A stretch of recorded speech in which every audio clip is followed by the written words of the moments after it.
Digital arrest ಪ್ರಕರಣವೊಂದರಲ್ಲಿ ಪೊಲೀಸರ ತ್ವರಿತ ಕಾರ್ಯಾಚರಣೆಯ ಮೂಲಕ ಸಂತ್ರಸ್ತ ಮಹಿಳೆ ಕಳೆದುಕೊಂಡಿದ್ದ ಹಣವನ್ನು ವಾಪಸ್ ಪಡೆದಿದ್ದು, ವಾಪಸ್ಸಾದ ಹಣವನ್ನು ಮಂಗಳೂರು ಪೊಲೀಸರು ಸಂತ್ರಸ್ತೆಗೆ ಹಸ್ತಾಂತರಿಸಿದ್ದಾರೆ. ಪೊಲೀಸ್ ಆಯುಕ್ತರ ಕಚೇರಿಯಲ್ಲಿ ಇಂದು ಡಿಸಿಪಿಗಳಾದ ಮಿಥುನ್ ಮತ್ತು ರವಿಶಂಕರ್ ಅವರ ಸಮ್ಮುಖದಲ್ಲಿ ಸಂತ್ರಸ್ತೆಗೆ ಆಕೆ ಕಳೆದುಕೊಂಡಿದ್ದ 17 ಲಕ್ಷ ರೂಪಾಯಿಗಳ ಹಣದ ಸಾಂಕೇತಿಕ ವರ್ಗಾವಣೆ ನಡೆಯಿತು. ಬಳಿಕ ಸುದ್ದಿಗೋಷ್ಠಿಯಲ್ಲಿ ಪ್ರಕರಣದ ಬಗ್ಗೆ ಮಾಹಿತಿ ನೀಡಿದ ಡಿಸಿಪಿ ಮಿಥುನ್, ಅಕ್ಟೋಬರ್ 23ರಂದು ಬಿಜೈ ನಿವಾಸಿ 79ರ ಹರೆಯದ ಮಹಿಳೆಗೆ ಪೊಲೀಸ್ ಸಮವಸ್ತ್ರದಲ್ಲಿದ್ದ ವ್ಯಕ್ತಿ ವಾಟ್ಸ್ಆಪ್ ಕರೆ ಮಾಡಿ ಮಹಿಳೆಯ ಮೇಲೆ ಅರೆಸ್ಟ್ ವಾರೆಂಟ್ ಜಾರಿಯಾಗಿದೆ ಎಂದು ಬಂಧನದ ಬೆದರಿಕೆಯೊಡ್ಡಿದ್ದಾನೆ. ಬಂಧನದಿಂದ ಪಾರಾಗಲು ಸಂತ್ರಸ್ತೆ ಹಣವನ್ನ ಠೇವಣಿ ಮಾಡುವಂತೆ ಹಾಗೂ ಪರಿಶೀಲನೆಯ ಬಳಿಕ ಹಣವನ್ನ ವರ್ಗಾಯಿಸುವುದಾಗಿ ತಿಳಿಸಿದ್ದಲ್ಲದೆ ಈ ವಿಷಯ ಯಾರಿಗೂ ತಿಳಿಸದಂತೆ ಭಯ ಹುಟ್ಟಿಸಿ ಸುಮಾರು 5 ಗಂಟೆಗಳ ಕಾಲ ಡಿಜಿಟಲ್ ಅರೆಸ್ಟ್ನಲ್ಲಿ ಮಹಿಳೆಯನ್ನ ಇರಿಸಲಾಗುತ್ತದೆ. ವಾಟ್ಸ್ಆಪ್ ಕರೆಯಲ್ಲಿ ಡಿಜಿಟಲ್ ಅರೆಸ್ಟ್ನಲ್ಲಿದ್ದ ಸಮಯದಲ್ಲೇ ಮಹಿಳೆ ಉಳಿತಾಯ ಮಾಡಿದ್ದ 17 ಲಕ್ಷ ರೂಪಾಯಿಗಳನ್ನು ತನ್ನ ಬ್ಯಾಂಕ್ ಶಾಖೆಗೆ ತೆರಳಿ ಆರೋಪಿಯ ಖಾತೆಗೆ ಸಂಜೆ 3 ಗಂಟೆಯ ವೇಳೆಗೆ ವರ್ಗಾಯಿಸುತ್ತಾರೆ. ಅದೇ ದಿನ ಸಂಜೆ ಸುಮಾರು 6 ಗಂಟೆಯ ವೇಳೆಗೆ ತಮ್ಮ ಫ್ಲಾಟ್ನ ಮಹಿಳೆ ಜೊತೆ ವಿಚಾರವನ್ನ ತಿಳಿಸಿದಾಗ ಆಕೆ ಸಂತ್ರಸ್ತೆ ಮಹಿಳೆಯ ಜೊತೆ ಸೈಬರ್ ಅಪರಾಧ ಪೊಲೀಸ್ ಠಾಣೆಗೆ ತೆರಳಿ ದೂರನ್ನು ನೀಡುತ್ತಾರೆ. ಕೂಡಲೇ ಠಾಣಾಧಿಕಾರಿ 1930 ಸಹಾಯವಾಣಿಯ ಮೂಲಕ ಬ್ಯಾಂಕ್ ಖಾತೆಯಲ್ಲಿದ್ದ 17 ಲಕ್ಷ ರೂಪಾಯಿಗಳನ್ನು ಬ್ಲಾಕ್ ಮಾಡಿಸಿ ಬ್ಯಾಂಕ್ ಮ್ಯಾನೇಜರ್ಗೆ ಕರೆ ಮಾಡಿ ಹಣ ಇರುವ ಬಗ್ಗೆ ದೃಢಪಡಿಸುತ್ತಾರೆ. ಅಕ್ಟೋಬರ್ 24ರಂದು ಹಣ ಬಿಡುಗಡೆಗೆ ಮಾಹಿತಿಯೊಂದಿಗೆ ನ್ಯಾಯಾಲಯಕ್ಕೆ ಮನವಿಯನ್ನ ಸಲ್ಲಿಸಲಾಗಿದ್ದು, ಬಳಿಕ 2 ದಿನ ಸಾರ್ವತ್ರಿಕ ರಜೆ ಇದ್ದ ಕಾರಣ ಅಕ್ಟೋಬರ್ 27ರಂದು ನ್ಯಾಯಾಲಯ ಹಣ ಬಿಡುಗಡೆಗೆ ಆದೇಶವನ್ನು ನೀಡಿದೆ. ಆ ಆದೇಶದಂತೆ ಸಂತ್ರಸ್ತೆಯ ಖಾತೆಗೆ ಹಣ ವರ್ಗಾವಣೆ ಮಾಡಿರುವುದಾಗಿ ತಿಳಿಸಿದರು. ತ್ವರಿತಗತಿಯಲ್ಲಿ ಸಂತ್ರಸ್ತೆ ದೂರು ನೀಡಿದ ಕಾರಣ ಕ್ಷಿಪ್ರಗತಿಯ ಕಾರ್ಯಾಚರಣೆಯ ಮೂಲಕ ಪೊಲೀಸರು ಸಂತ್ರಸ್ತೆಯ ಬ್ಯಾಂಕ್ ಖಾತೆಯಿಂದ ಸೈಬರ್ ಖದೀಮರ ಖಾತೆಗೆ ವರ್ಗಾವಣೆಯಾಗುತ್ತಿದ್ದ ಹಣವನ್ನು ತಡೆಯಲು ಸಾಧ್ಯವಾಯಿತು ಅಂತ ಹೇಳಿದರು. ಡಿಜಿಟಲ್ ಅರೆಸ್ಟ್ ಹೆಸರಿನಲ್ಲಿ ಹಿರಿಯ ನಾಗರಿಕರು ಹೆಚ್ಚಾಗಿ ಮೋಸ ಹೋಗ್ತಾರೆ. ವಾಟ್ಸ್ಆಪ್ ಕರೆಗಳ ಮೂಲಕ ಅಪರಿಚಿತರು ಕರೆ, ಆನ್ಲೈನ್ ಮೂಲಕ ಹಣ ವರ್ಗಾವಣೆಗೆ ಒತ್ತಾಯಿಸಿದಾಗ ವಿಚಲಿತರಾಗದೆ, ಭಯಗೊಳ್ಳದೆ ಕರೆ ಕಟ್ ಮಾಡಿ ತಕ್ಷಣ ಸೈಬರ್ ಅಪರಾಧ ಪೊಲೀಸ್ ಠಾಣೆಗೆ ಸಂಪರ್ಕಿಸಬೇಕು ಅಂತ ಹೇಳಿದರು. ದೇಶದ ಕಾನೂನು ವ್ಯವಸ್ಥೆಯಲ್ಲಿ ಯಾವುದೇ ರೀತಿಯ ಡಿಜಿಟಲ್ ಅರೆಸ್ಟ್ ಎಂಬ ಪ್ರಕ್ರಿಯೆ ಇರುವುದಿಲ್ಲ ಅಂತ ಮಾಹಿತಿಯನ್ನು ನೀಡಿದರು. ಕಳೆದು ಹೋದ ಹಣ ಮರಳಿ ಪಡೆದ ವೃದ್ಧ ಮಹಿಳೆ ಪೊಲೀಸರ ಸಕಾಲಿಕ ನೆರವಿಗೆ ಧನ್ಯವಾದವನ್ನು ಸಲ್ಲಿಸಿದ್ದಾರೆ. ಡಿಜಿಟಲ್ ಅರೆಸ್ಟ್ ಏನು ನೀವು ಇತ್ತೀಚೆಗೆ ಕೇಳ್ತಾ ಇರ್ತೀರಾ, ತುಂಬ ಪ್ರಕರಣಗಳು ದೇಶದೆಲ್ಲೆಡೆ ವ್ಯಾಪಕವಾಗಿ ಬರ್ತಾ ಇದೆ. ಸೊ ಈ ನಿಟ್ಟಿನಲ್ಲಿ 23/10/2025 ಸುಮಾರು 8 ದಿನದ ಹಿಂದೆ, ಅಂದರೆ ಕಳೆದ ಗುರುವಾರ ಸುಮಾರು 10 ಗಂಟೆ ಅಷ್ಟೊತ್ತಿಗೆ ಬಿಜೈ ಒಬ್ಬರು ನಿವಾಸಿ 79 ವರ್ಷದ ಹಿರಿಯ ಮಹಿಳಾ ನಾಗರಿಕರವರು, ಅವ್ರಿಗೆ ಒಂದು ಫೋನ್ ಕರೆ ಬರುತ್ತೆ.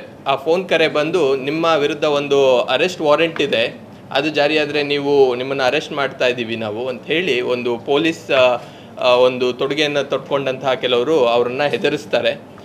ಹಾಗೆ ನೀವು ಈ ಒಂದು ಪ್ರಕರಣದಿಂದ ನೀವು ಬಿಡುಗಡೆ ಹೊಂದಬೇಕಾದ್ರೆ ನೀವು ಒಂದಿಷ್ಟು ನಿಮ್ಮ ಹತ್ರ ಏನೇನು ದುಡ್ಡಿದೆ ಅದನ್ನು ನಮಗೆ ಟ್ರಾನ್ಸ್ಫರ್ ಮಾಡಬೇಕು, ಆವಾಗ ನಿಮ್ಮ ಹೆಸರನ್ನು ಇದರಿಂದ ಕ್ಲಿಯರ್ ಮಾಡ್ತೀವಿ ಅಂತ ತಿಳಿಸ್ತಾರೆ.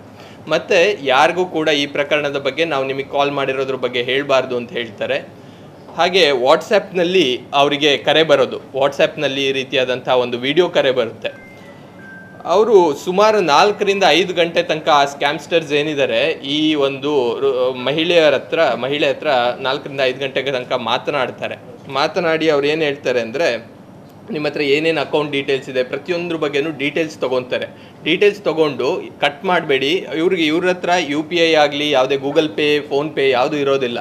ಅದಕ್ಕೆ ಏನು ಹೇಳ್ತಾರೆ, ಎಲ್ಲ ಫಿಕ್ಸ್ಡ್ ಡೆಪಾಸಿಟ್ಸಲ್ಲಿರುತ್ತೆ. ಸೊ ನೀವು ಬ್ಯಾಂಕ್ ಹೋಗಿ ಫಿಕ್ಸ್ಡ್ ಡೆಪಾಸಿಟ್ ಏನಿದೆ ಅದನ್ನು ನೀವು ಬ್ರೇಕ್ ಮಾಡಿ ನಮಗೆ ಹಣ ವರ್ಗಾಯಿಸಿ ಅಂತ ಹೇಳ್ತಾರೆ. ಇವರು ಆ ಒಂದು ಟೈಮಲ್ಲಿ ಇವರಿಗೆ ಥಿಂಕ್ ಮಾಡ್ಲಿಕ್ಕೆ ಆಗೋದಿಲ್ಲ. ಸೊ ಅವ್ರು ಏನು ಮಾಡ್ತಾರೆ, ಅವ್ರದ್ದೆಲ್ಲ ಡೀಟೇಲ್ಸ್ ಹೇಳಿಬಿಟ್ಟಿರ್ತಾರೆ, ಬ್ಯಾಂಕಿಗೆ ಹೋಗ್ತಾರೆ. ಈವನ್ ಬ್ಯಾಂಕ್ನಲ್ಲೂ ಕೂಡ ಅವರು ವಿಡಿಯೋ ಕರೆಯಲ್ಲೇ ಕನೆಕ್ಟೆಡ್ ಇರ್ತಾರೆ. ಸೊ ಬ್ಯಾಂಕ್ ಮ್ಯಾನೇಜರ್ ಹತ್ರ, ಬ್ಯಾಂಕ್ ಅವ್ರ ಹತ್ರ, ಎಂಪ್ಲಾಯಿ ಹತ್ರ ಹೋಗಿ ಈ ಥರ ಬ್ರೇಕ್ ಮಾಡಬೇಕು ಅಂತ ಕೇಳಿದಾಗ ಅವರಿಗೆ ಸಂಶಯ ಬಂದು ಸ್ವಲ್ಪ ಕೇಳ್ತಾರೆ, ಯಾಕೆ ಮಾಡ್ತಾ ಇದ್ದೀರಾ ಅಂತ. ಬಟ್ ಅದಕ್ಕೂ ಕೂಡ ಅವ್ರ ಉತ್ತರನ ಹೇಳ್ಕೊಟ್ಟಿರ್ತಾರೆ. ಸೊ ಇವ್ರು ಏನು ಮಾಡ್ತಾರೆ, ತಮ್ಮ ಒಂದು ಜೀವಮಾನದ ಉಳಿತಾಯ ಏನಿತ್ತು ಸುಮಾರು 17 ಲಕ್ಷ ರೂಪಾಯಿ ಸೇವಿಂಗ್ಸ್ ಬ್ಯಾಂಕಲ್ಲಿ ಸ್ವಲ್ಪ ಇರುತ್ತೆ, ಮತ್ತು ಫಿಕ್ಸ್ಡ್ ಡೆಪಾಸಿಟ್ಸ್ ಏನೇನಿರ್ತವೆ ಅದನ್ನೆಲ್ಲ ಬ್ರೇಕ್ ಮಾಡಿ ಇವರು ಸುಮಾರು 17 ಲಕ್ಷ ರೂಪಾಯಿಯನ್ನು ಅವರು ಹೇಳಿರುವಂತಹ ಒಂದು ಬ್ಯಾಂಕ್ ಖಾತೆಗೆ ವರ್ಗಾಯಿಸ್ತಾರೆ.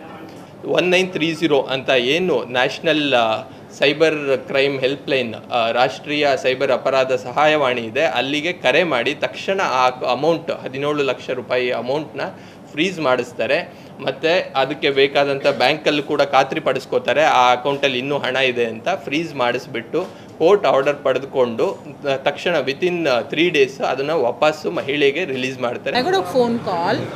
It's a WhatsApp video call.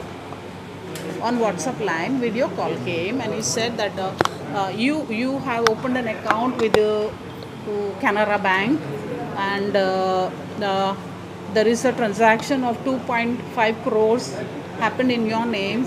And I said, no, I don't know anything. So he said, how can it happen?